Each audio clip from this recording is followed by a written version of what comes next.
I have to wear my trust now so that I don't overextend, you know. I would suggest going about it slowly, you know. If you're going to do some, because there are some 4-note, you know, stretches and stuff, but I used to do a ton of that, which is why I'm crippled now, you know. But those kinds of stretches, I would say the best thing to do is do them and then get some blood back into your hand. That's the best way to do it. Now there are some books, I forget the name of it, there are some isometric books. My buddy Les Weiss knows all about these books. He knows every book on the planet. So if you ever look up on his website, what's Les's website? Is it just Les Weiss? Jazz Vet or something. Jazz Vet or something. Anyway, he's the cat who wrote the Bebop Bible, you know. But he would know, if you emailed him, he would tell you where to get the isometric books. I mean, you know, things like this where you hold it, you put 2 fingers on a B string, and you know, you play. And then you move. And now you gotta put this on that string.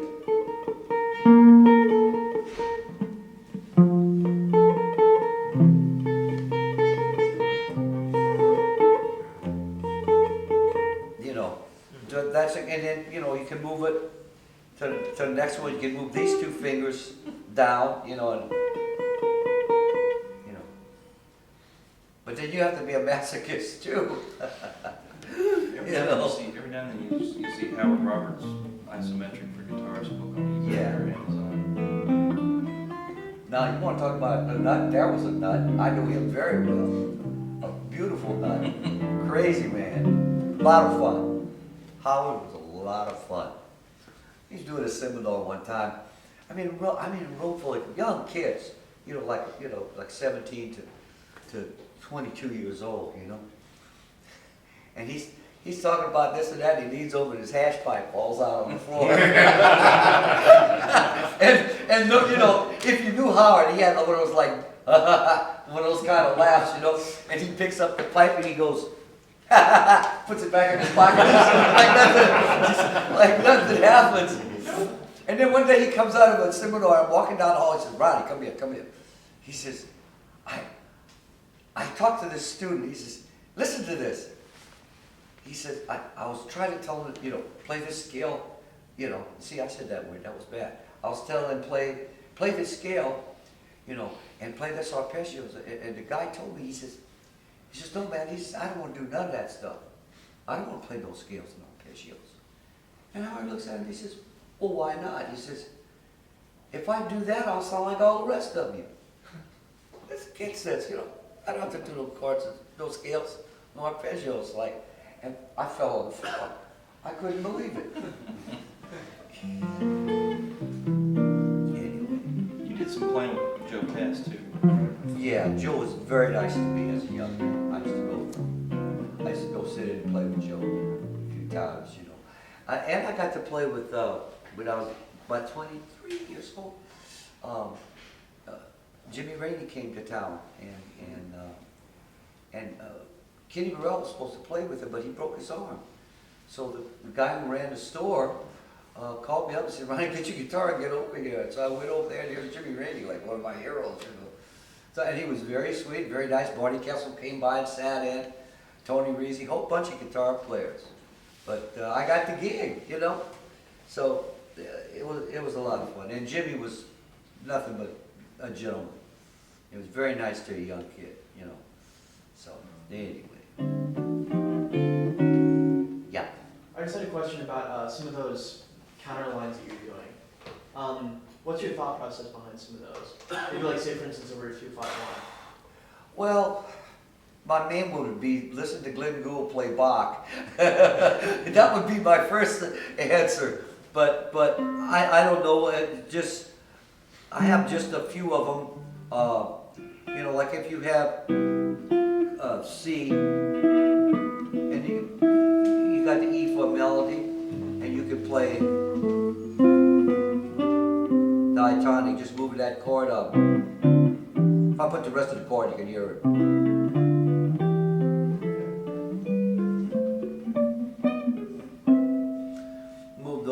it down on a couple of sets of strings. Trying to think. Let's see.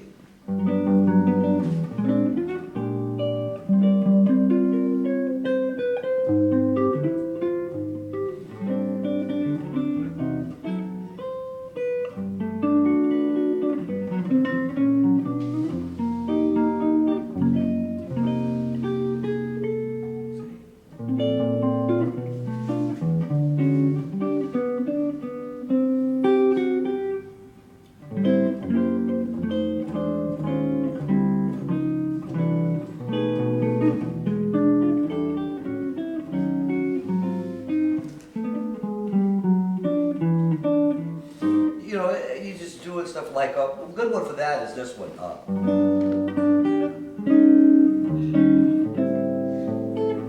So you can get a lot of stuff going on that one, like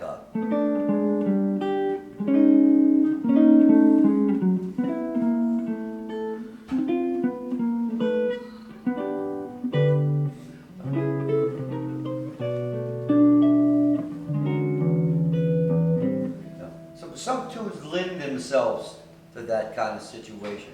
And usually what you want to do, you play the third and then move the major seventh down to the sixth and the flat five. Okay, yeah. You know, it's just like when I was taking the stuff off with Bill Evans, I would notice that he would play a lot of, you know, if he played like a G13th or something, he would move the 13th down into the flat five. Well, what you could do in a turnaround, let's say if you had A to D to G to C, or even chromatically A to A flat to G to G flat, he would play like. So when I show my students that, I say, well, look, what you need to do is this. There's only 4 moves. This has to go right. So you play it. Okay, but if you keep it in one place, you could play the sharp 9, and you can play the 9th, then the flat 9, and then the root.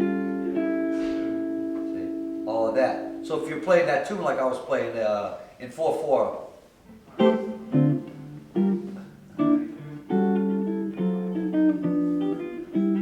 You see, so you use it in transition.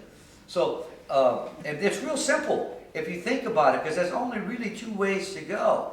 You know, if you're holding a 9th, then the 13th can move. And if you're holding the 13th, then the 9th can move. You know what I mean? There's only 2 ways to go. Let's play this.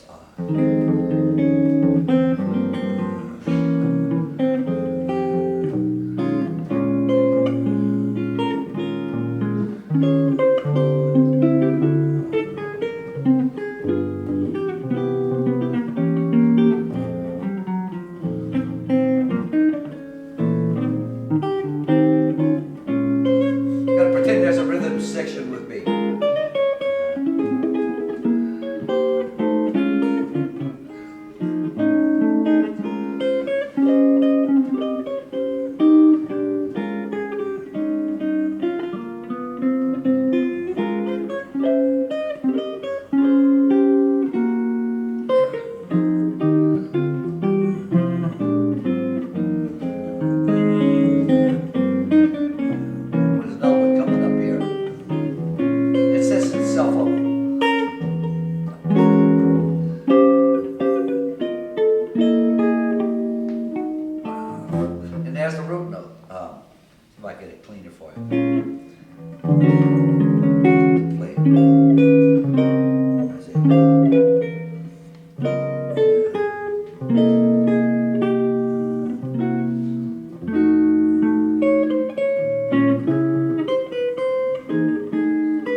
That's got that line in it, the introduction. So then this time I'm doing different. Look, instead of playing, right, I'm playing minor. You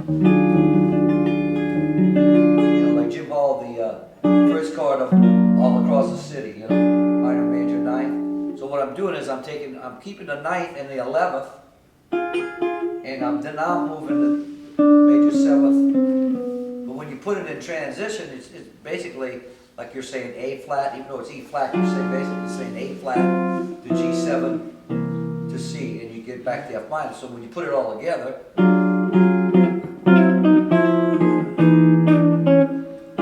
it sounds really good, especially got good electric bass players on the top of It's like goes around. Yeah. That's awesome. But if you can remember that, I mean, that's a real easy fix for what you want to do.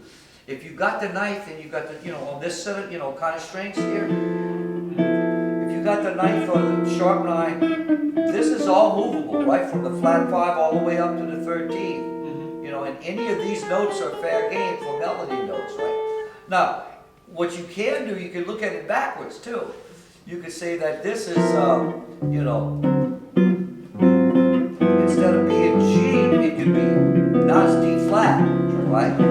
Take the tritone sub, now all of a sudden it's the 13 moving at the top, and the sharp 9, which was the 13th, right, is now the sharp 9. Now you can do it this way, now the sharp 9's moving, you can do the exact same motion, and you're going somewhere else. See, so you get most everything that you do gravity-wise and right, you'll get a lot of use out of. I played with a piano player in LA named Terry Trotter on very rare occasions, who I absolutely adore. And we were talking, we got on a break, and he looked at me and he said, Ron, he says, I play with a lot of guitar players. He says, man, he says, we got no clashes. He said, we played like 5,000 chords, and the 4 chords interfered with each other. It was plenty. And I said, Terry, it's easy. He said, what do you mean? I said, I can count on you. You're not a musical idiot. It's like, I hear your hands go down. The 13's going to go to the flat 13. And the 11's going to go to the sharp 11, or it's going to go to the 3rd. It's musical gravity. So he's easy to play with.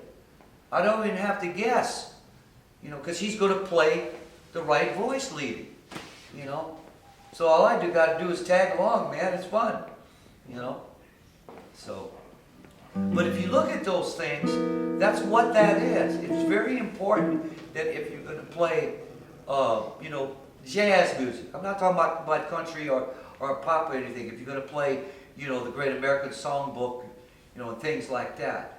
If you're going to play that, you need all of those things,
of that out, you know.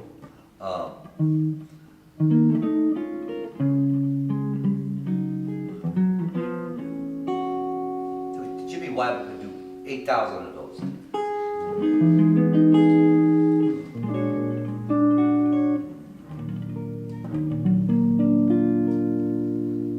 So that was a combination. You hear the orchestration, see, with the lines that you were talking about, you know. So, and you can do that with minor too, right?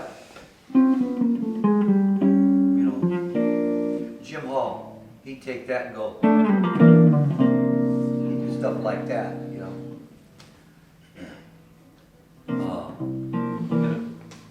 One more question. Any more questions? Or we should probably play one and get out of Dodge, huh? Is that what you think? We'll let you play that. I don't know what to play.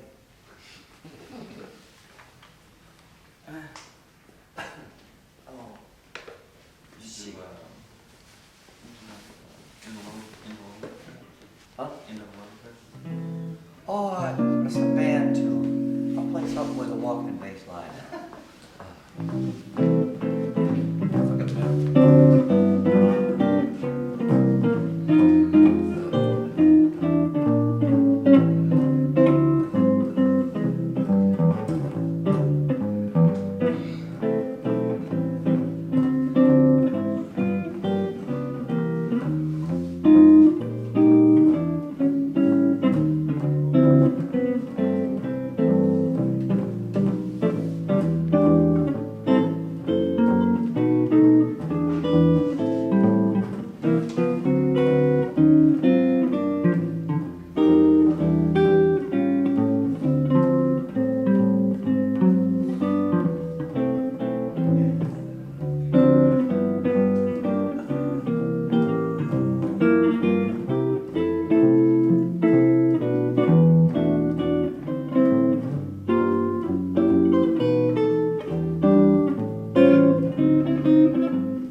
It's an old tune called Wonder Why.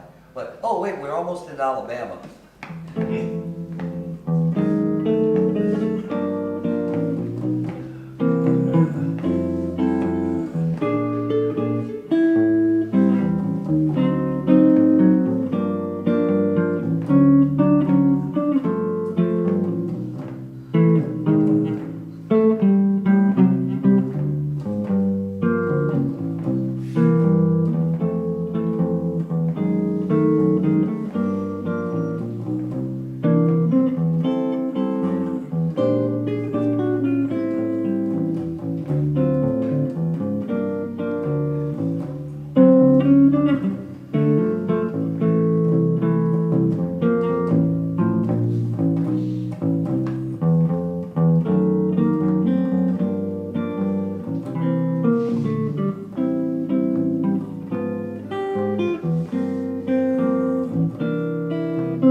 Frustrated bass player too.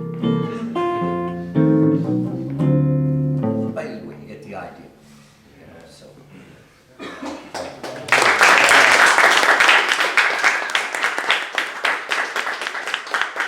think the best thing you can do for yourself as a guitar player is be a musician first. There aren't a lot of them who are musicians first and guitar players second. I know I'm one, because I don't play the guitar well enough. But Jim Hall didn't play the guitar good either, and he's one of them. You know, so I'm in good company there. And there are guys, not mentioning any names, who can play stuff very fast and very clean if it's memorized. But if you want to be an improviser, you really need to study the orchestration, like I was talking about. You take something off, you know, by a piano player, make sure you get the counter line and the bass note that he's playing. You know, when you copy a guitar player, make sure you know what the piano player is playing, the exact harmony that the guy's playing. You know, so that you get the whole picture. Otherwise, you do yourself a very bad disservice. You get some nice stuff to show off to your friends, and that's great, but you don't get any music out of it unless you really look at what's going on harmonically against that melody. Like we talked about, remember? Chord is a scale, is arpeggio. It's all the same thing. In other words, if I'm playing single notes, all that stuff is still going in my head. You know. Anyway, just food for thought, and thank you guys for coming, and thanks for having me, and it's my first time in Nashville, and it's been great. Thank you so much.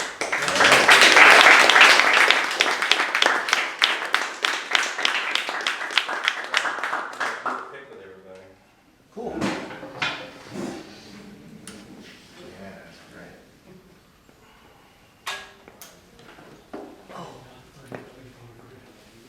Well, we thought we were already in the Oh.